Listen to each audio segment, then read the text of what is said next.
Шардара аудандық ауруханасының жанынан триаж жүйесіне арнайы бағытталған ғимарат салынып, заманауи техникалық жабдықтармен қамтылған.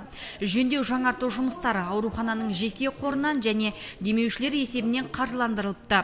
Нәтижесінде ауруханада еңбек ететін дәрігерлер жедел медициналық көмек көрсетіп, көптің алғысына бөлінетін күн туған. Триаж жүйесі науқастың жағдайын анықтап, дер кезінде ем-дом қабылдауға жол ашты. Пациенттер сары, қызыл, жасыл аймақтар бойынша іріктеледі. Бұл триаж сөзінің французша аудармасы да іріктеу дегенді білдіреді.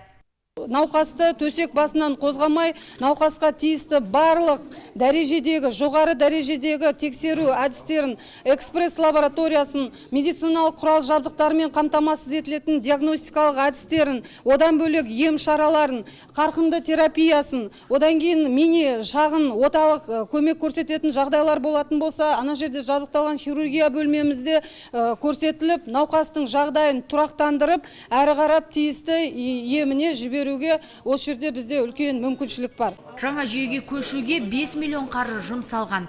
Аурухана бүгінде ауылдағы 80 мың халыққа қызмет көрсетеді. Әр аймақта бұрын соңды болмаған жаңа жабдықтар әкелінген.